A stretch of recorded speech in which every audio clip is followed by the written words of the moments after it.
Koperasi Tentera Umum dividen 7%.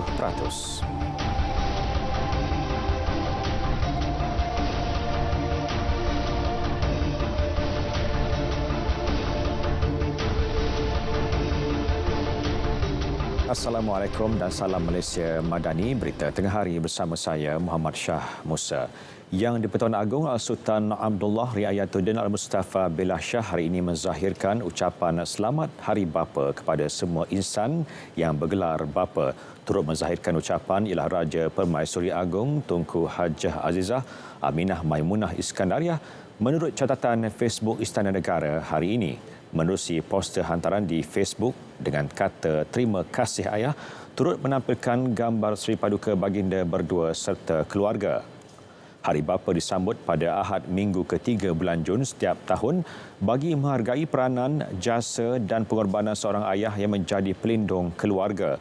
Terima kasih ayah diangkat sebagai tema pada sambutan tahun ini bagi menghargai peranan ayah sebagai ketua keluarga yang menjadi suri teladan kepada anak-anak.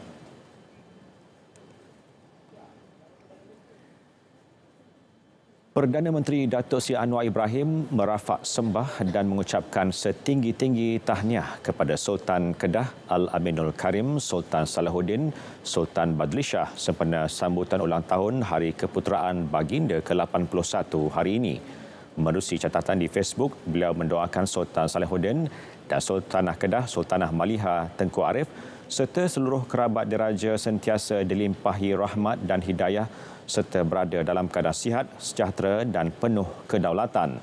Beliau terus berharap Tuanku kekal qarar memerintah rakyat Kedah Darul Aman dengan adil dan saksama.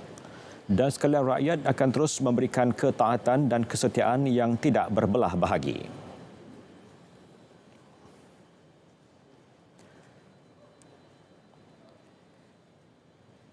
Sempena lawatan kerja sehari ke Kelantan hari ini, Perdana Menteri Datuk Seri Anwar Ibrahim akan turut menyerahkan kunci rumah kepada penerima di bawah program Rumah Mesra Rakyat RMR. Laporan lanjut kita terus saja bersama wartawan Fikri Zaib di Kota Baru. Fikri. Baik, terima kasih. Perdana Menteri dijangka akan menyampaikan 15 kunci rumah kepada penerima rumah mesra rakyat masing-masing pada program ini. Dan untuk makluman, pagi tahun 2023 sahaja, SPMB telah melaksanakan sebanyak 3,545 unit rumah mesra rakyat di seluruh negara tahun ini. 2,558 unit telah sedang dalam pembinaan, manakala selebihnya telah siap dibina. Dan untuk Kelantan sahaja, sebanyak 500 unit diperuntukkan. Daripada jumlah itu 300 unit telah pun siap dibina. Dan untuk mendapatkan maklumat lebih lanjut mengenai perkara ini, kita bersama seketika dengan Ketua Pegawai Eksekutif SPNB, Datuk Haslin Isnin. Jadi Datuk, mungkin sedikitlah info mengenai rumah mesra di bawah program Rumah Mesra Rakyat ini sendiri. Rumah Mesra Rakyat inilah rumah mesra, rumah untuk penerima yang berdapatan lebih dari kurang dari RM5,000 sebulan. Kita dijangka membina 15,000 sepanjang 5 tahun ini. Setakat ini kita dah membina lebih kurang 13,000 unit akan disiapkan tahun inilah. Untuk tahun depan maybe 2,000 akan disiapkan lagi. Jadi ini adalah pencapaian yang boleh dibanggakan bagi kerajaan kerana ini adalah lebih daripada yang dijangka siap dalam 5 tahun. Dalam 5 tahun tu maknanya kita ahead of schedule lah daripada yang ditetapkan oleh kerajaan ini. Di Kelantan saja seperti yang dimaklumkan tadi, lebih 500 unit disiapkan tahun ini dan keseluruhannya sebanyak 2,000. So di Kelantan ni nampaknya kita head schedule jugalah. Tahun ini saja akan siap 1,500. Next 1.5 year dia bagi lagi 500 saja. Jadi kalau boleh nanti mungkin kerajaan bandar ini akan menambahkan lebih lagi banyak peruntukan untuk membantu rakyat-rakyat menerima rumah mesra rakyat. Dari segi belanjawan tahun ini berapa banyak yang diperuntukkan kepada SPMB untuk pelaksanaan? 3,858 juta untuk tahun ini untuk SPNB untuk bina 4,250 unit rumah mesra rakyat untuk di seluruh Malaysia. Jadi setakat ini berapa banyak dah siap dah? Dah siap lebih kurang 3,000. 3,000 dah siap. Tinggal sikit lagi lah, dalam 500. Dijangka siap bulan Ogos ni keseluruhannya akan siap lah. Kita siap ahead of schedule actually. Dari segi prestasi pembinaan rumah ni macam mana setakat ni? Prestasi kita sangat membanggakan. Saya berterima kasih kepada semua warga SPNB yang membantu menyiapkan keseluruhan rumah mesra rakyat ini. Kita berjaya disediakan kalau sebiji rumah tu ada masa lebih kurang lebih 2 bulan. 2 bulan. Ada yang lebih siap kalau di Kelantan cuma 45 hari saja. Siap gitu ya. Jadi kalau sebiji rumah tu, kalau unit rakyat mak tu berapa banyak subsidi yang diperuntukkan dan jumlah rumah berapa? Untuk setiap rumah kerajaan peruntukkan 75,000. Daripada itu 20,000 adalah kos subsidi dan penerima perlu membayar balik 55,000 kepada pihak SPNB lah, jangka dalam masa 16 hingga 25 tahun dan anggaran pembayaran sebulan cuma RM300 saja. Ya. Dari segi permohonan setakat ni macam mana sambutan daripada Sangat menggalakkan. Keseluruhannya kita ada 59,000 yang memohon di seluruh negara. Tapi kita membina bergantung pada peruntukan diperuntukkan oleh daripada SPNB, daripada kerajaan lah. Ya. Jadi Datuk mungkin ada penambahbaikan sikit lah. Mungkin untuk tahun depan macam mana? Kita cuba juga membuatkan model-model yang barulah untuk pilihan rakyat supaya rumah ni seperti yang kami lihat sekarang ini lebih baik, mungkin lebih baik daripada segi reka bentuk ini dalaman dan luaran. Okey, terima kasih Datuk. Saya sudi bersama Berita Tengah Hari pada tengah hari. Jadi saya fikir itu saja perkongsian yang dapat saya berikan langsung dari Pasir di Kota Baru ni. Kembali kepada rakan menyampai di Angkasa Puri. Silakan. Terima kasih Fikri. Ahli politik atau mana-mana ejen luar diingatkan agar tidak terlibat dengan keputusan berkaitan perolehan aset ketenteraan. Ketika menegaskan perkara itu, Perdana Menteri berkata keputusan profesional untuk perolehan aset seperti pesawat, kapal serta senapang perlu diambil oleh pihak ketenteraan yang terbabit. Dasar Pertahanan Malaysia harus meletakkan kesiapsiagaan yang cukup memandangkan kelengkapan pertahanan negara buat masa ini tidak mencapai tahap kesiapsiagaan negara jiran kerana masih ada aset lama digunakan. Perdana Menteri berkata ini disebabkan dasar lama yang tidak menyerahkan hal perolehan aset kepada tentera.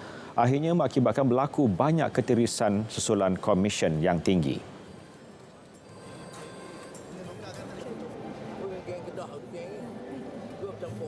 Saya kata arahan baru, nak beli pesawat, nak beli kapal, tank, senapang,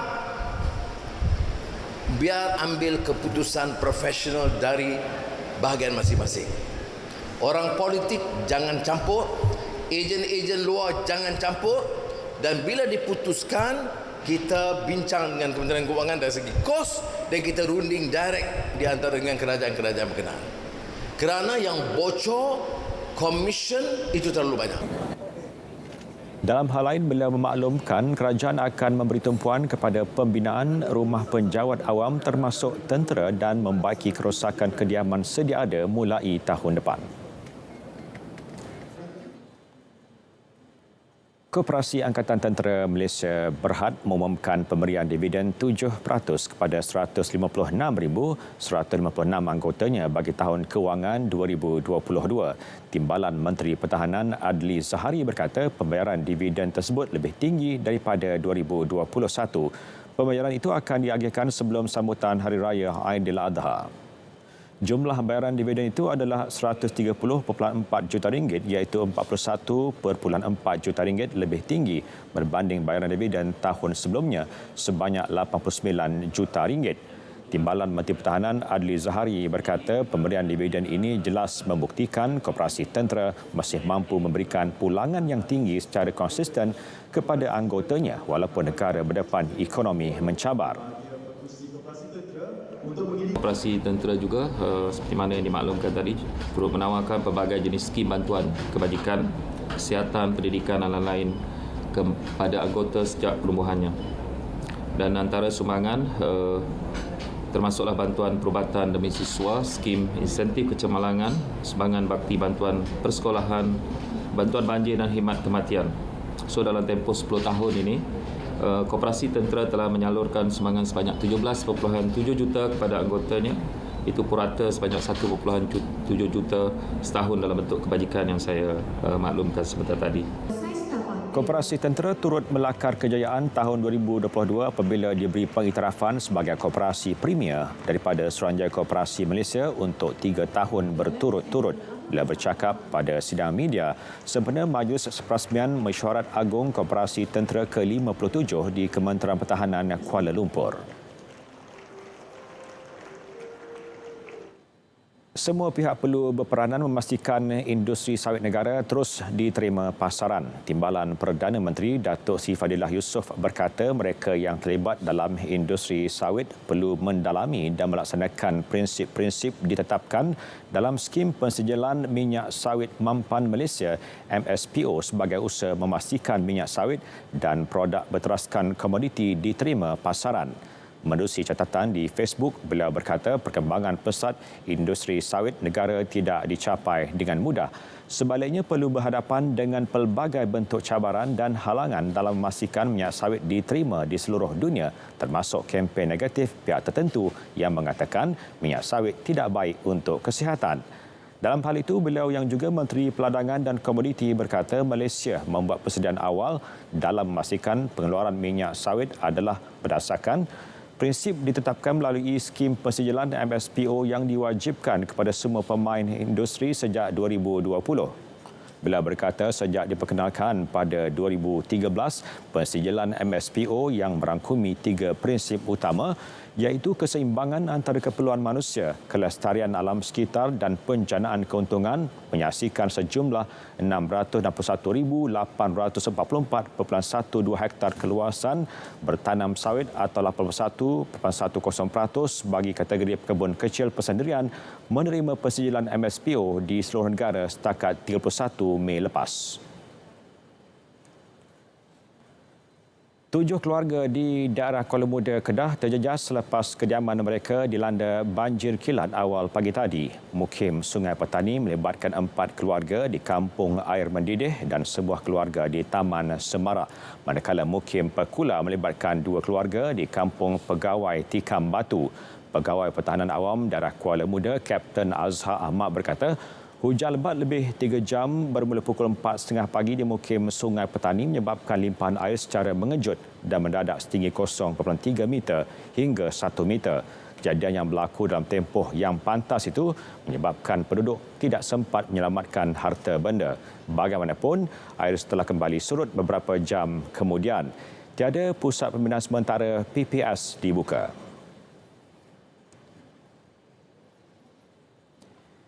Sindiket membekal wanita warga asing bagi tujuan khidmat seks berjaya ditumpaskan. Ketua Pengarah Imigresen Datuk Ruslin Yusof dalam kenyataannya berkata seramai 72 orang warga asing ditahan dalam satu operasi khas yang dijalankan pada Khamis lalu di 5 lokasi sekitar Ceras dan Kepung. Turut ditahan ialah 7 lelaki tempatan yang bertindak sebagai kapten dan penjaga premis. Operasi khas itu dijalankan berdasarkan maklumat dan risikan selama 1 bulan. 72 warga asing yang ditahan terdiri daripada 4 lelaki Vietnam, 3 Bangladesh, seorang lelaki India, 43 wanita Vietnam, 15 wanita Indonesia dan 6 wanita Thailand yang berusia antara 25 hingga 42 tahun. Turut berada di premis masa serbuan ialah beberapa orang pelanggan warga tempatan. Pemeriksaan awal mendapati mereka melakukan pelbagai kesalahan seperti tidak memiliki dokumen perjalanan yang sah, pas lawatan sosial tamat tempoh selain menyalahgunakan pas.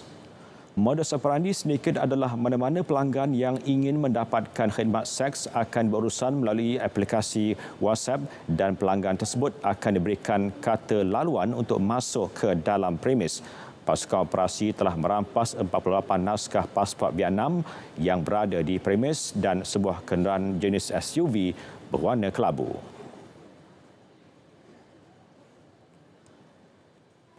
Sebagai usaha untuk memartabatkan seni budaya dan kraf warisan negeri agar tidak lapuk di telan zaman, Kementerian Pelancongan Seni dan Budaya MOTEK melalui Jabatan Kebudayaan dan Kesenian Negara JKKN terus giat memperkasakan program Seri Jelajah yang dijenamakan sebagai Festival Seni Rakyat.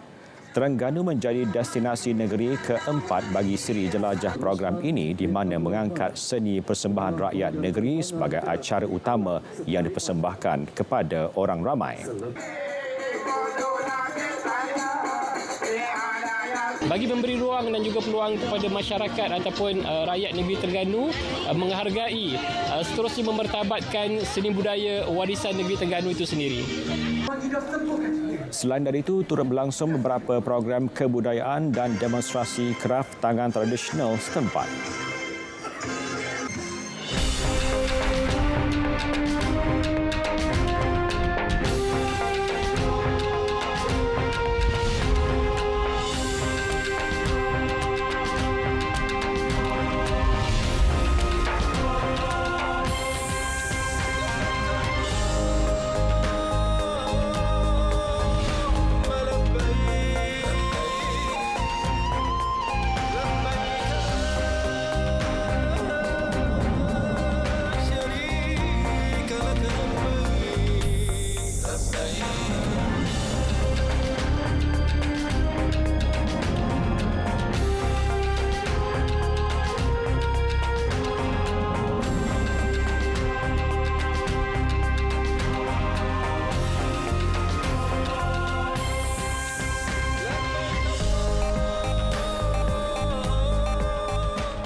Beralih ke info niaga, pasaran getah Kuala Lumpur dijangka diniagakan dalam jajaran kecil dengan kecenderungan menaik sedikit minggu depan. Ini berikutan jangkaan pengeluaran yang lebih rendah. Bekas Presiden Persatuan Pengeluar Sarung Tangan Getah Malaysia, Dennis Lau, memaklumkan aktiviti penambahan stok biasa akan berlaku dan minat terhadap lebih banyak pembelian stok getah bergantung kepada keadaan cuaca. Ini disebabkan hujan yang tidak menyeluruh dilaporkan di beberapa wilayah pengeluar getah dan ini akan mengurangkan produktiviti dan pengeluaran. Pada asas mingguan, harga fizikal rujukan Lembaga Getah Malaysia bagi getah mutu Malaysia 20 meningkat 5 sen. Ringgit berkemungkinan kekal pada paras masa berbanding dolar Amerika Syarikat. Ringgit dijangka berlegar sekitar 4.60 hingga 4.61 berikutan tindakan dasar moneteri yang akan terus menjadi tumpuan dengan beberapa pegawai Rizab Kesekuan Amerika Syarikat berkongsi pendapat mereka berhubung isu itu dengan orang ramai. Penganalisis ekonomi menyatakan kebimbangan terhadap prospek pertumbuhan global semakin meningkat. Ini dicerminkan dalam unjuran konsensus untuk ekspor Malaysia dijangka menurun sebanyak 11.7% pada Jun. Bagi minggu dagangan yang baru berakhir, mata wang tempatan kebanyakannya lebih rendah berbanding sekumpulan mata wang utama di sepanjang hari dagangan.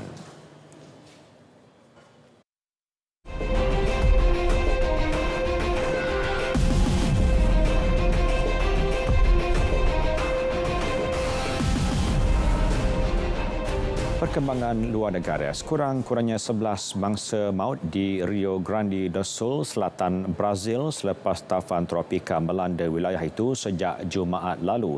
Usaha pencarian menggunakan helikopter giat dilakukan di kawasan dilanda banjir bagi mengesan 10 lagi mangsa yang hilang. Gubernur Rio Grande do Sul, Eduardo Leite, berkata kawasan paling teruk terjejas akibat taufan ialah Pekan Kara dengan lebih 8,000 penduduk. Jelasnya keadaan di pekan berkenaan amat membimbangkan dan usaha menyelaras bagi mengesan kawasan terkesan teruk dilakukan dan bantuan disalurkan dengan kadar segera. Jumaat lalu, McQueen, daerah di pesisir pantai timur Brazil menerima hampir 0.3 meter hujan dalam tempoh sehari. Sebahagian besar penduduk di kawasan terjejas kini berlindung di kompleks sukan di kejiranan masing-masing. Pihak berkuasa juga mengeluarkan amaran risiko tanah runtuh di beberapa kawasan dan sudah melaksanakan lebih 2,000 operasi menyelamat sejak 2 hari lalu.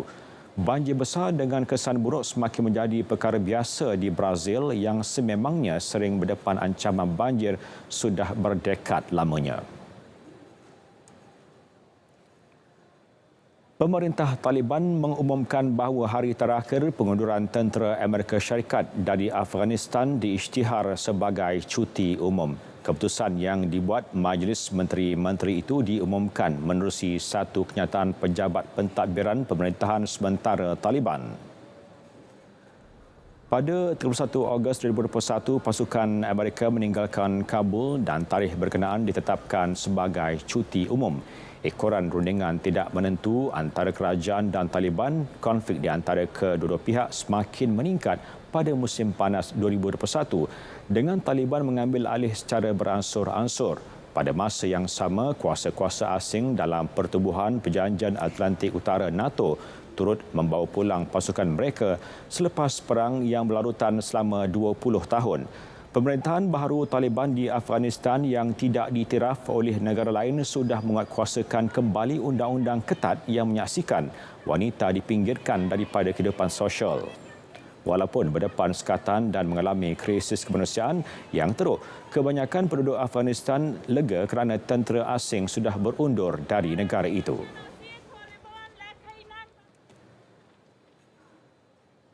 Perjanjian gencatan senjata selama 72 jam ditandatangani antara tentera Sudan dan pasukan separa tentera RSF buka kuasa 6 pagi Ahad. Perkara itu diumum menerusi kenyataan bersama Kementerian Luar Arab Saudi dan Amerika Syarikat pada Sabtu. Kedua-dua pihak terlibat akan mengelak menggunakan pesawat perang dan dron, tembakan artileri serta sebarang aktiviti bekalan ketenteraan semasa gencatan senjata. Perjanjian itu juga bersetuju akan memudahkan usaha bantuan kemanusiaan ke negara itu. Sejak pertempuran berlaku April lalu, hampir 1,000 nyawa orang awam terkorban dan ribuan mangsa cedera akibat keganasan terbabit. Pertubuhan antarabangsa untuk migrasi menganggarkan lebih 2.2 juta orang telah kehilangan tempat tinggal ekoran konflik semasa. Rakyat Palestin bantah di Tel Aviv dan bandar-bandar lain selama 24 minggu berturut-turut bagi menentang rancangan reformasi kehakiman kerajaan selepas pemimpin pembangkang meninggalkan rundingan mengenai pembaharuan kontroversi itu. Perdana Menteri Benjamin Netanyahu bercadang menyekat kuasa Mahkamah Agung dan memberi kuasa lebih besar kepada ahli politik dalam pemilihan hakim. Penentang menganggap tindakan itu mengancam kepada sistem demokrasi Israel dan perkara sama turut disuarakan rakan sekutu Presiden Amerika Syarikat Joe Biden. Pada Mac lalu, Netanyahu mengumumkan fasa penangguhan bagi membolehkan Presiden Isaac Herzog mengadakan perbincangan mengenai reformasi kehakiman tersebut. Bagaimanapun, pemimpin pembangkang Yair Lapid dan Benny Gantz menggantung penyertaan mereka dalam rundingan berkenaan selepas Parlimen gagal memilih ahli gabungan itu dalam jawatan kuasa untuk memilih hakim.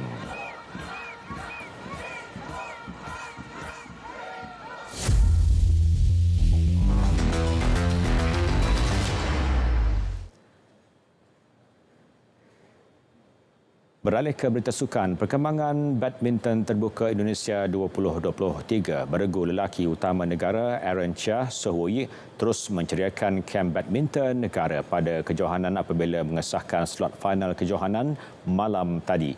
Aksi final yang akan berlangsung petang ini bakal menjadi peluang terbaik buat mereka merangkul kejuaraan pertama musim ini.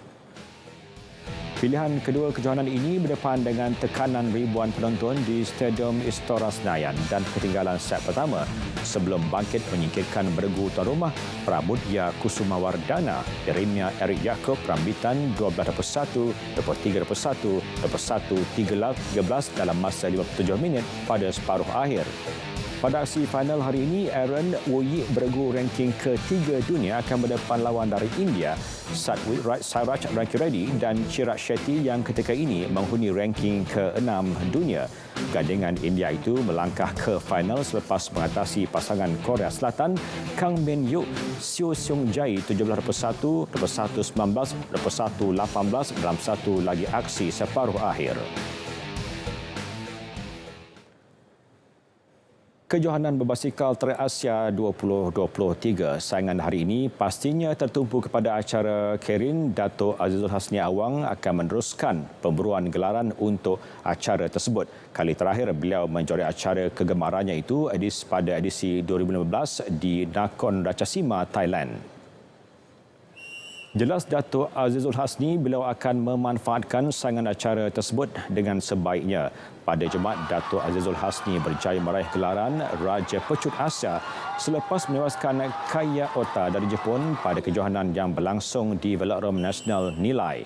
Kejayaan itu juga meningkatkan keyakinan beliau untuk menyaingi juara dunia 4 kali berturut-turut, Harry Laurison. Beliau yang juga dikenali sebagai The Pocket Rocketman meraih pingat emas ke-11 ACC pada kemarin menerusi acara pecut buat kali ke-7 selepas kejayaan pada 2008, 2009, 2014, 2017, 2019 dan 2020.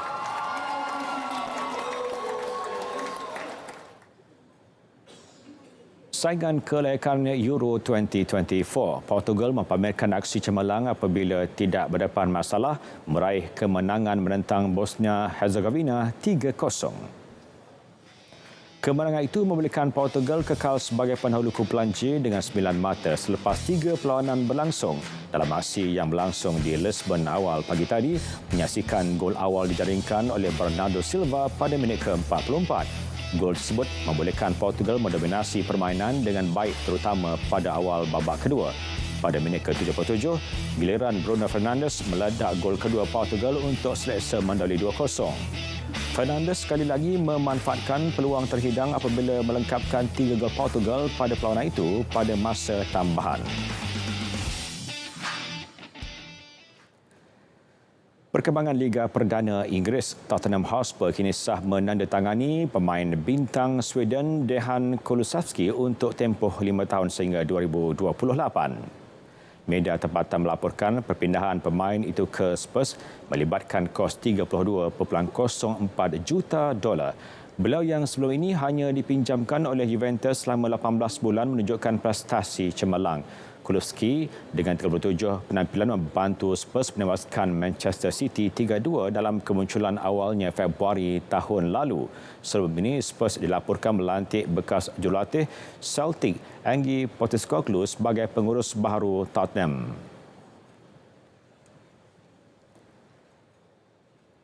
Penyandang juara MotoGP Francesco Bagnaia muncul terpantas pada aksi kelayakan Grand Prix Jerman sekaligus bakal bermula di petak pertama perlumbaan malam ini. Pada aksi kelayakan semalam, pelumba Ducati itu berjaya melakukan catatan masa terpantas 1 minit 21.409 saat. Petak kedua diisi oleh pelumba pasukan VR46 Racing Luca Marini, manakala Jack Miller daripada Red Bull KTM Factory Racing akan bermula di petak ketiga. Saingan hari ini dijangka berlangsung sengit dengan Marini bakal berusaha untuk menyekat Bagnaia daripada mendominasi perlumbaan. Ketika ini, kedudukan pendahulu pelumba masih lagi milik Bagnaia dengan 131 mata selepas meraih 3 kali podium dan 3 kali kemenangan.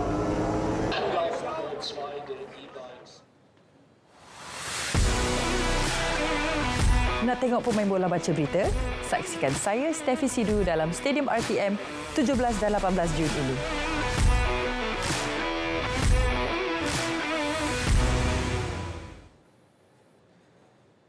Berita tengah hari berakhir di sini. Terus setia bersama Berita RTM untuk perkembangan sahih sepanjang masa. Salam Malaysia Madani, tekad paduan, penuhi harapan dan Assalamualaikum.